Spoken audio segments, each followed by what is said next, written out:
I was 17 when my family vanished without a word. For years, I told myself I didn't care. But the truth is far darker than anyone knows. Now they've come back. And I don't know if I'll survive opening the door. Welcome to Reddit ToxicFamily Telltales channel. New episode every day. When I was 17, my entire family packed up and moved 2 states away without even telling me. No warning, no goodbye, just a note on the kitchen counter that read, "You'll figure it out." Cruel doesn't even begin to cover it. That one sentence cut deeper than anything I'd ever read in my life. At the time, I couldn't understand what I'd done wrong. Had I messed up somehow? Was I really that unlovable? Or were they just done pretending they cared about me at all? Looking back, I realized the truth. They never even pretended. When I was 13, I tried making a birthday cake for my mom, completely by myself. She didn't even say thank you. She just called it clumpy. At 15, I spent weeks tutoring my brother so he wouldn't fail his finals. And the whole time, he called me a know-it-all and slammed his door in my face. By 16, I gave my dad every dollar from my paycheck to help with bills, only for him to scream at me later and tell me I was useless. That was the pattern.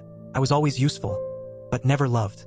And then one day they were gone. My parents, my brother, my only family, packed up their lives and left me behind without so much as a text. I didn't even find out until a week later, when the landlord told me they'd ended the lease. Oh, and I had 1 week to get out. That was it. 17 years old and homeless. For 3 nights, I couch hopped with friends until the options ran out. Then, I spent what little savings I had to rent a storage unit. That's where I slept, on the cold concrete floor. I showered at the YMCA, ate peanut butter straight from the jar for every meal, and spent my afternoons on the public library computers, applying for jobs and pretending my life wasn't falling apart. Eventually, I landed a night shift at a dingy diner. The manager was rough around the edges, but she was fair. Paid me cash until I could sort out my ID. Once, when I nearly collapsed from exhaustion, she even let me nap in the break room. That small act of kindness, honestly, it kept me going. I clawed my way through those years. I bought a prepaid phone, kept every receipt, studied finance from free YouTube videos like my life depended on it, because it did. The first year, I barely scraped by, but I made it. The turning point came when a diner regular offered me a temporary job cleaning out office files. Paid triple what I made waiting tables. I jumped at it. That one gig turned into another and then another. I worked hard, learned fast, asked questions, and slowly started to climb. By 22, I was freelancing full-time. By 25, I launched my own consulting business with nothing more than a folding table and a borrowed laptop. By 27, I had my own office, 5 contractors working under me, and clients I used to only dream of. And by 29, I wasn't just stable. I was a millionaire. Not the Instagram flex kind of millionaire. Not smoke and mirrors. I had real savings, a retirement account, health insurance I could actually afford, no debt, and an apartment that was mine, fully paid off. The day I saw my bank account hit 7 figures, I sat on the floor and sobbed. Through all of that, my family never reached out. Not once. I saw my brother pop up on Facebook once, in a people you may know list. Married, living in the state they'd abandoned me for. I stared at his picture and wondered, does he tell his wife about me? Does he pretend I ran away? Or does he just erase me completely? Sometimes I think it would have been easier to hate them. But the truth? It was never hate. It was heartbreak. I go to therapy now. I want to make sure I stay unbroken. And instead of holding on to the people who left me, I keep a list of the ones who showed up when they didn't have to, the coworkers, classmates, even strangers who reminded me what real support looks like. Then, last week, everything shifted again. A podcast interview I did about family estrangement went viral. 1 million views in 4 days. Suddenly, my inbox was overflowing with strangers thanking me for putting their pain into words. But one email stopped me cold. The subject line, "You're still our daughter." It was from my mom. No apology. Just a short note about hearing my side and maybe wanting to talk. A day later, another message came. This time from my brother. "We miss you. Can we fix this?" I sat there staring at those emails for what felt like hours. Do I look back? Or keep moving forward? Melissa, my therapist, told me to wait at least a week before making any decisions. Give yourself space to feel whatever comes up. There's no rush, she said. So I tried. I kept living normally, work, gym, dinners with friends. But those emails haunted me. I'd open them, close them, reread them over and over. My mom's message felt cold, almost businesslike. My brother's was short, but it felt more genuine. After 10 days, I finally replied. Not to my mom, to my brother. I typed out one line.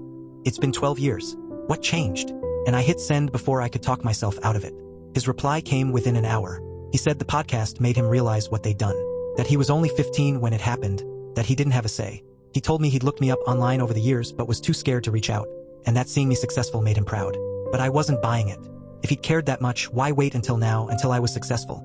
I asked him that directly. His next message was longer. He admitted money was tight. Their parents' business had failed. His wife was pregnant with their second child. And the medical bills were stacking up. And just like that, my stomach dropped. There it was. The truth. I ignored him for another week. Then another email came, this time from my mom. She attached old family photos. Me as a baby, me and Michael building a snowman, a beach trip when I was maybe 6. Moments that felt like they belonged to someone else's life. At the bottom, she wrote, "We made mistakes. We want to make amends." I showed the emails to Melissa in therapy. She reminded me I was in control, that I owed them nothing.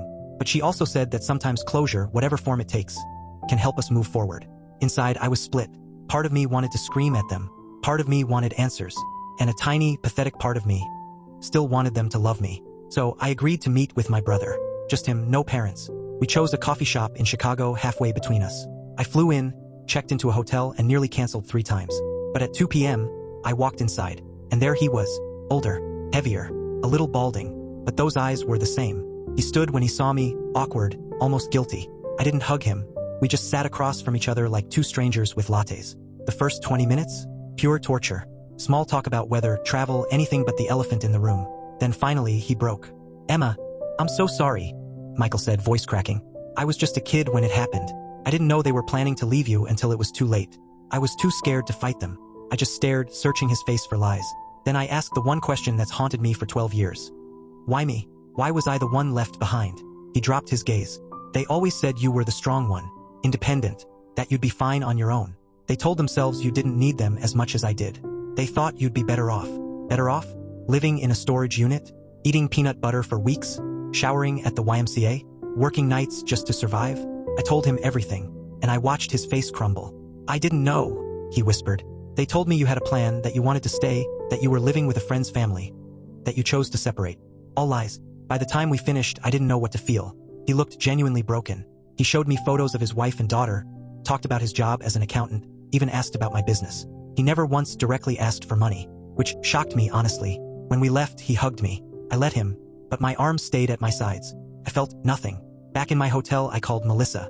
She pointed out that even though my brother apologized, he still framed himself as the victim. And she was right.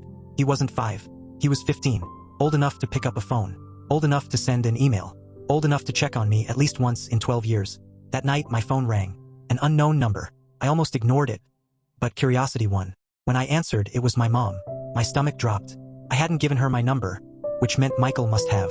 Her voice, it was different. Older, raspier. She burst into tears the second I said, "Hello." Then she started spilling it all. How proud she was of me. How she always knew I'd be successful. How I was special. I just sat there, letting her ramble. Then, when she finally ran out of words, I asked her the same question I'd asked my brother. "Why me?" Her answer was nothing like his. "We were drowning in debt, Emma. We couldn't afford 3 mouths to feed. You were smart. We figured you'd end up with social services, maybe even get placed with a better family. We thought we were doing you a favor." "A favor? Leaving your 17-year-old daughter homeless with a note?" I didn't even respond. I hung up, blocked her number, hurled my phone across the room, and screamed into a pillow until my throat was raw. And then, as if the universe wanted to twist the knife, the very next morning an email from my dad appeared in my inbox. 12 years of silence. And when he finally reached out, it wasn't an apology. It was a laundry list of their hardships. Failed businesses, mounting medical bills, Michael's wife needing surgery, eviction on the horizon. And at the very bottom of the email, the real reason he'd written, "Can you help us out financially?" No questions about me. No acknowledgement of what they'd done. Just a request for money. I stared at the screen in disbelief. Then I forwarded the email to Melissa, my therapist, with the subject line, and there it is. She called me immediately, even though it was Sunday. We spent an hour talking about boundaries, about the difference between reconciliation and enabling, about what I truly wanted, not what I thought I owed them.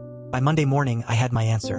I wrote to Michael. I told him I was glad we'd met, that I understood his position back then, that I was open to a relationship with him and his family, but under strict boundaries. No money, no loans, no financial support, period. And no relationship with our parents unless they took real responsibility for abandoning me. His reply came fast. Too fast. "I'm really disappointed, Emma. Our parents need help. Family supports each other. You're being selfish with your success." And just like that, every guilt button they'd hardwired into me as a child lit up at once. But this time, I didn't cave. I didn't reply. Instead, I booked an emergency session with Melissa and a vacation to Bali. If I was going to process 12 years of trauma, I was doing it with palm trees and coconuts.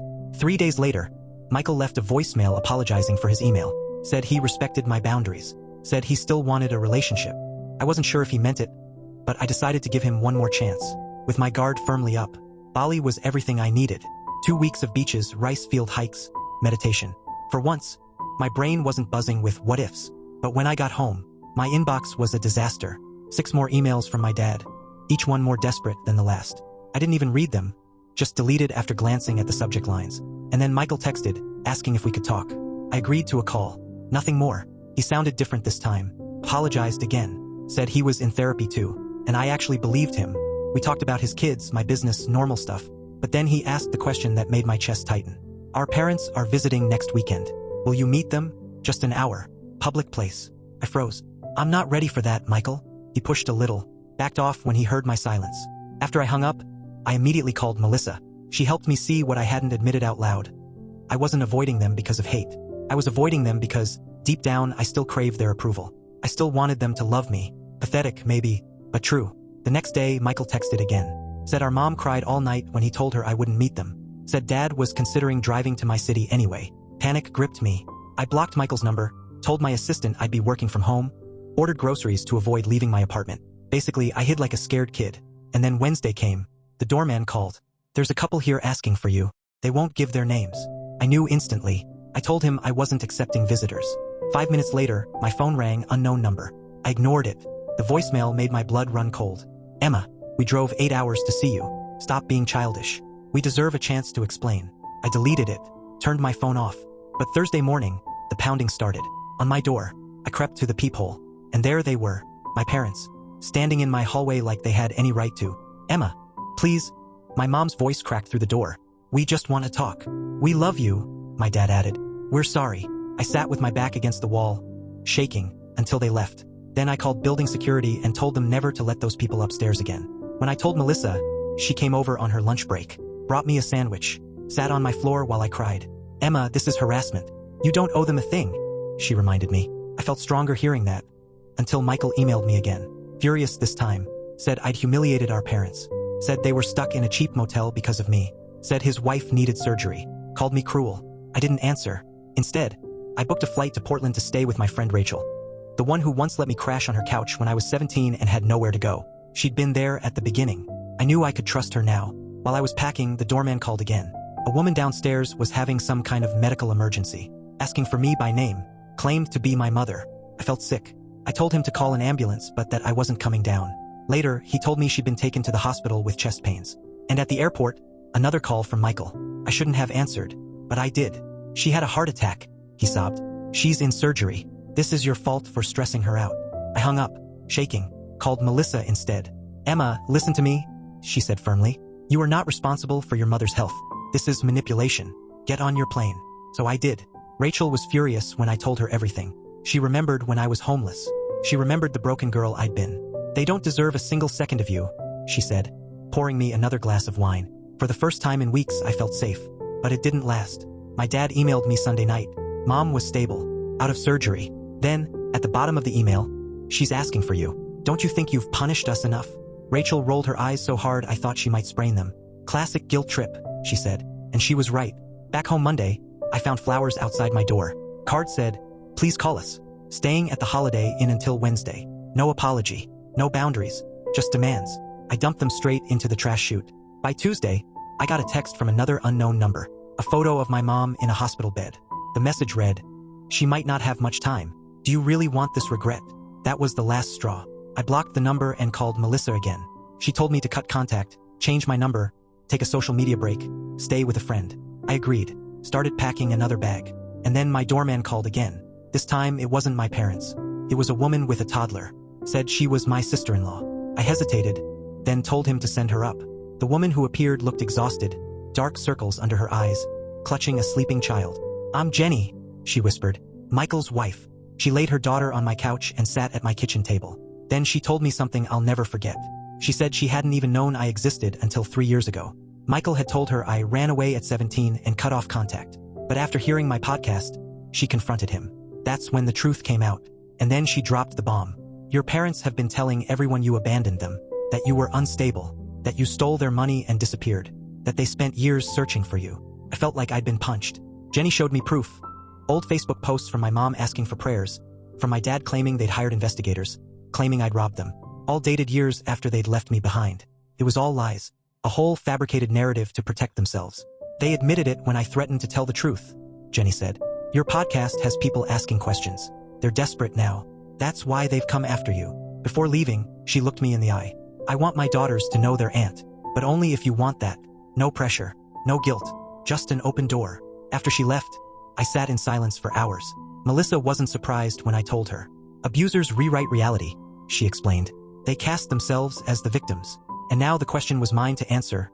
What did I want? That night, another email from my dad hit my inbox. But this one wasn't like the others. It wasn't desperate. It was angry. He threatened to sue me, said if I kept spreading lies about them online. He dragged me into court for defamation. Claimed he had proof I'd stolen from them years ago. He even threatened to go public with his side of the story if I didn't take down the podcast and issue a public apology. Oh, and he wanted money. Compensation for damaging their reputation. I just stared at the screen, my hands shaking. Then I forwarded it straight to Melissa and to my lawyer, Marcus. Marcus called me immediately. His voice was calm, steady, almost bored with the theatrics. Empty threats, he said. Truth is the ultimate defense against defamation. Save everything but don't respond. People who are actually going to sue, they don't announce it in a melodramatic email first. I wanted to laugh, but the knot in my stomach was too tight.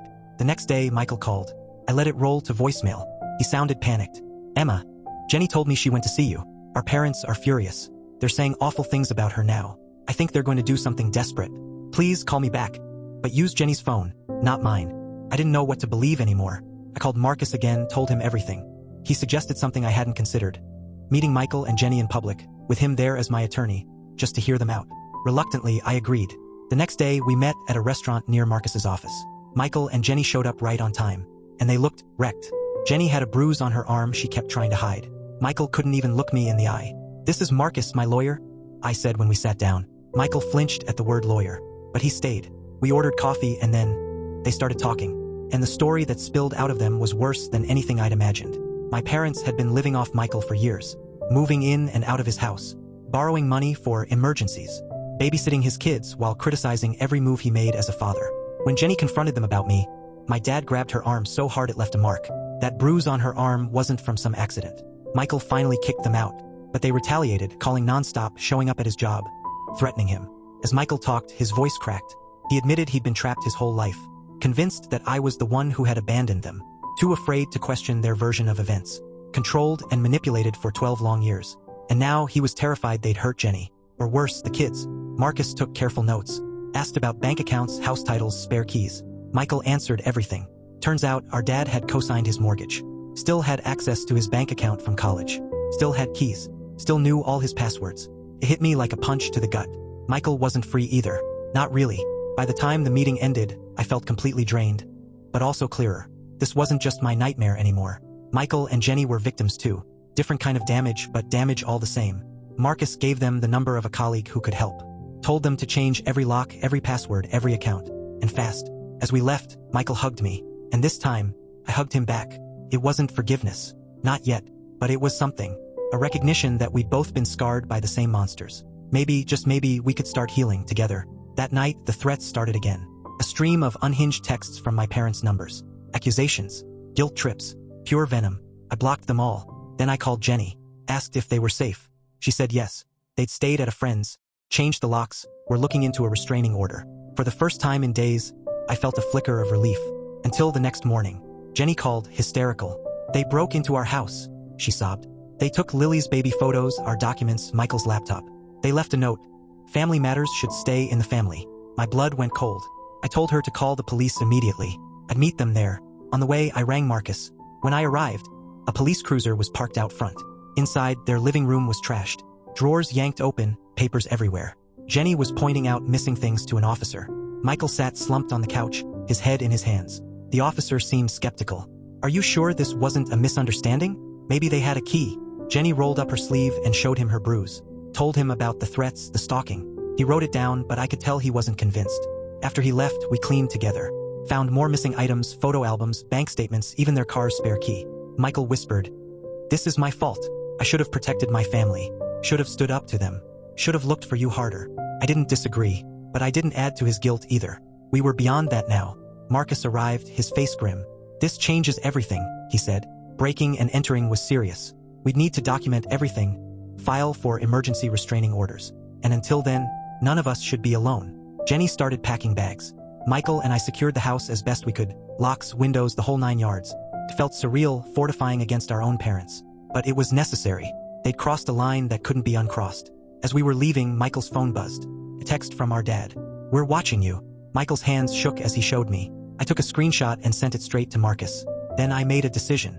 "You're all staying with me." My building had cameras, security, a doorman who already knew not to let my parents in. That night, the 4 of us sat in my living room eating takeout. Lily played on the rug, oblivious. We talked quietly about restraining orders, police reports, new phone numbers, even moving houses. It wasn't the reunion I'd ever wanted. Sitting with the brother who'd once abandoned me, his wife who had believed lies about me, and their little girl who was innocent in all of this. But somehow it felt right, like we were finally facing the truth together. The next morning, Marcus called. He'd filed emergency restraining orders. Court was set for next week. He'd even looped in a detective he trusted. Someone actually taking this seriously. That afternoon, my doorman called. Flowers had been delivered. I asked him to read the card.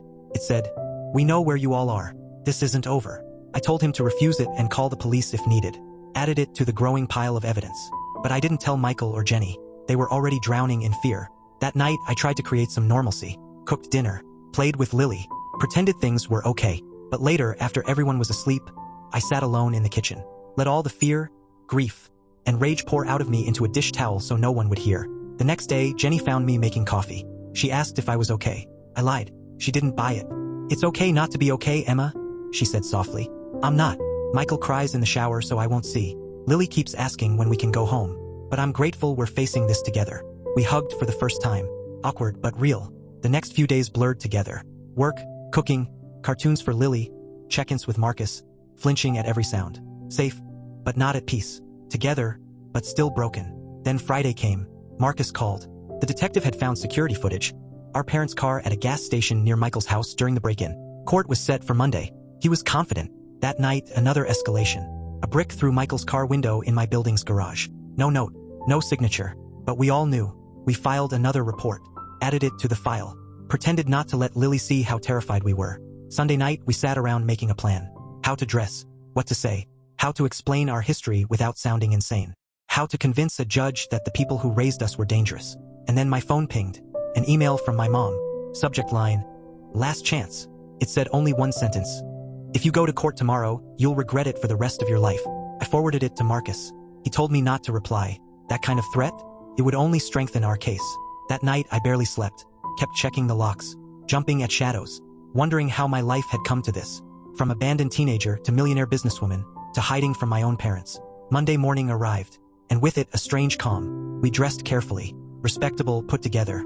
Jenny's friend watched Lily. We drove in separate cars. Met Marcus outside the courthouse. He looked confident, briefcase in hand. As we walked up the steps, I saw them. My parents. Standing near the entrance. Older. Smaller. Angrier. My mom's eyes lit up when she saw me.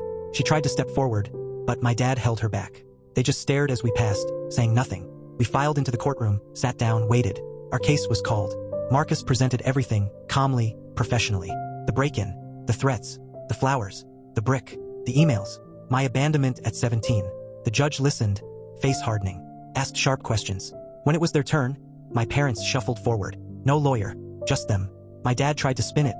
Said we were exaggerating, that they were just trying to reconnect, that they loved us. My mom dabbed her eyes with a tissue for effect. Then the judge asked the question point blank. "Did you abandon your minor child at 17 and move to another state?" My dad hesitated, tried to blame financial hardship. The judge's expression went stone cold. After hearing both sides, the decision came down swift and sharp. Restraining orders granted. 3 years. No contact. No messages.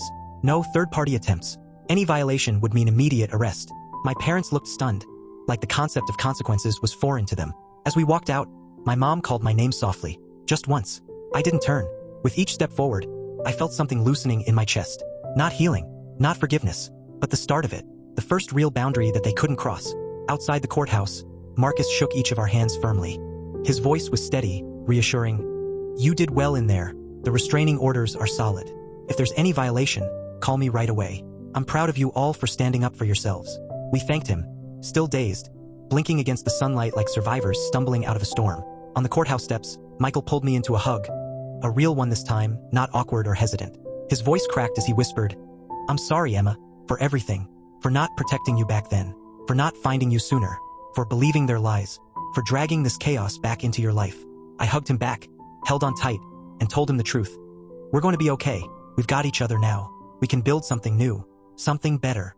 It was a fragile hope, but it was real. As we walked toward our cars, my phone buzzed. A text from an unknown number. I almost ignored it, but when I checked, my stomach dropped. It was a photo of Lily, playing in her friend's backyard, smiling, unaware, and underneath, just 4 chilling words. This isn't over yet. My blood turned to ice. I showed Michael immediately. His face went pale. He called Jenny on the spot. She was already on her way to pick up Lily. I told them to meet me back at my apartment. Hands trembling, I dialed Marcus. I could barely grip the phone. He told me to forward the message and go straight home. Promised he'd call the police and meet us there. His voice was calm, but I could hear the urgency underneath. This is a clear violation of the order. Stay calm. Stay vigilant. The drive back felt endless. I kept checking my rearview mirror, convinced I was being followed. When I finally pulled into my building's garage, I sat there in the dark for a full minute, forcing myself to breathe. I had to hold it together for Michael, for Jenny, for Lily. Upstairs, they were already in my apartment. Jenny clutching Lily like she might vanish, tears streaming down her face. Michael pacing, running his hands through his hair. I showed them the text. Jenny broke down, sobbing. They've been watching my baby. If anything happens to her, I'll never forgive myself. Michael wrapped his arms around them both. His jaw tight with determination I hadn't seen in him before. 20 minutes later, Marcus walked in with 2 police officers. They took our statements, studied the text, called dispatch. Promised to send a patrol car to Lily's friend's house, to try and trace the number, to increase patrols around my building. All the right things. But I could see it in their eyes. They didn't grasp how dangerous my parents really were. How unpredictable. How desperate. After they left, we sat in my living room, the 3 of us trying to figure out what to do next. Jenny suggested hiding in a hotel under false names. Michael thought about running to his cousin's place a few states away. I sat there, fists clenched, fury burning through the fear. No, I said suddenly, standing up. I'm done running, done hiding. They already stole my childhood. I'm not handing them my adulthood, too. Michael stared at me like I'd lost my mind. What are you planning to do? Truthfully, I didn't know yet, but I knew we couldn't keep living like this. That night, none of us really slept. We set up a rotation, taking turns watching the street. I took the first shift, sitting in darkness by the window, staring down at the empty road. 2 a.m. I saw it. My dad's old Buick, circling the block 3 times before finally parking across the street. I grabbed my phone, snapped pictures, then woke Michael. We watched together as my dad just sat there, staring up at my building, not crossing the line, not stepping inside, just watching. The next morning, I sent the photos to Marcus. He sighed. It's disturbing, yes, but technically it's not a violation. He stayed in the car, off your property. Keep documenting. I'll push the detective again. I hung up, furious. That's when it hit me, the legal system had limits. Restraining orders were just paper. They couldn't stop someone determined to haunt you. Jenny and Michael decided to take Lily to a secure hotel for a few days. I helped them pack, hugged them tight, and promised to check in every few hours. When they left, I was alone in my apartment. And for the first time in days, I felt strangely calm, like I'd reached a decision point. I couldn't keep living in this purgatory. I called Melissa, told her everything, asked her what I should do. She was quiet for a long moment. Then she asked, "What do you actually want from your parents?" Not what I didn't want, not what I feared, what I wanted. I'd never thought about it that way, so I sat down and made a list. To live without fear, to have a relationship with my brother and his family, to stop feeling responsible for my parents' actions, to be free of the past. And nowhere on that list was reconciliation, or forgiveness, or even understanding. I just wanted freedom. That afternoon, I did something reckless. I emailed my parents. I know you're watching my building. I know you won't stop. So let's talk one last time. Tomorrow, noon, the coffee shop on 8th Street. Just me. No police. No lawyers. After that, you leave us alone forever. I hit send before I could overthink it. I didn't tell Michael, or Jenny, or Marcus, or Melissa. This was mine. The reply came within minutes. Just 2 words. We'll be there. I spent the rest of the day preparing, not physically but mentally, rehearsing what I needed to say, what they needed to hear, the boundaries I had to set. That night, I slept better than I had in weeks. The next morning, I dressed not to impress, but to feel strong, confident. I took an Uber to the coffee shop, arriving early, choosing a table in the corner where I could see the door. At exactly noon, they walked in. Older, smaller, exhausted. My mom spotted me first, nudged my dad, and they shuffled toward me like people approaching a wild animal. We sat. No greetings, just silence. I spoke first. I didn't ask you here to reconcile, or give you money, or listen to excuses. I asked you here for one reason, to make you understand it's over. You've lost. Not just in court, you've lost me. You've lost Michael. You've lost your grandchildren. And if you can't accept that, if you keep stalking, threatening, forcing yourselves into our lives, I will destroy you. My dad opened his mouth, but I held up a hand. I'm not finished. I pulled out my phone, showed them screenshots of their threats, the photo of Lily, the emails. Copies are saved. If you contact us again, everyone you know, your siblings, your church, your neighbors, your jobs, will know exactly who you really are. My mom's eyes filled with tears. We just want our family back. We made mistakes, but we deserve another chance. We're old, Emma. We don't want to die alone. I stared at her coldly. You should have thought about that before abandoning me at 17. Before lying to the world. Before breaking into Michael's house. Before threatening your granddaughter. My dad's face turned red. You're ungrateful. Difficult. You've poisoned your brother against us. You owe us for raising you. I laughed. Out loud. Right in his face. You really think I should thank you for doing the bare minimum for 17 years before you threw me away? That I should be grateful for that? He had no answer. Just silence. I stood. This is your last warning. If you break the restraining order again, I won't just call the police. I'll burn down the fake image you've built for yourselves. My real family is Michael and Jenny and Lily. You're strangers. And that's your loss, not mine. As I walked away, my mom called after me. Do you really hate us that much? I turned back once. I don't hate you. I feel nothing. You're nothing to me now. I left that cafe lighter than I'd felt in years. On the sidewalk, I called Michael, told him everything. He was angry I'd gone alone, worried they'd retaliate, but mostly relieved. He said he wished he'd had the strength to say those words years ago. That night, I joined Michael, Jenny, and Lily at their hotel. When I walked in, Lily ran to me, shouting, "Auntie Emma!" For the very first time. My throat tightened. Jenny hugged me, told me she was proud of me. Michael just squeezed my shoulder, no words needed. The days passed, then weeks, then months. Silence. No more texts, no sightings, nothing. The detective confirmed they'd slunk back to their home state. Michael and Jenny moved closer. We started Sunday dinners, built new traditions. Family of choice, not obligation. 6 months later, a letter came. My mom. Short. No excuses, no demands. Just acknowledgement that they'd failed me, that they were in counseling, that they'd respect my boundaries, that maybe someday they'd apologize properly, but they understood if that day never came.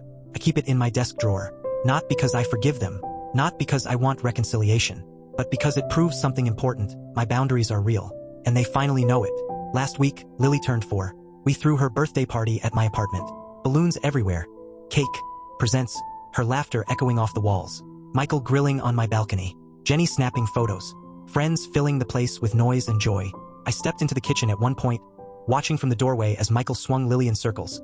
Her princess dress twirling. Jenny laughing with friends. My once quiet apartment alive with family. And I thought about that note from 12 years ago. You'll figure it out. And I had. Not in the way they meant. But I figured out what family really is. What love should look like. What I deserved all along. Thanks for watching.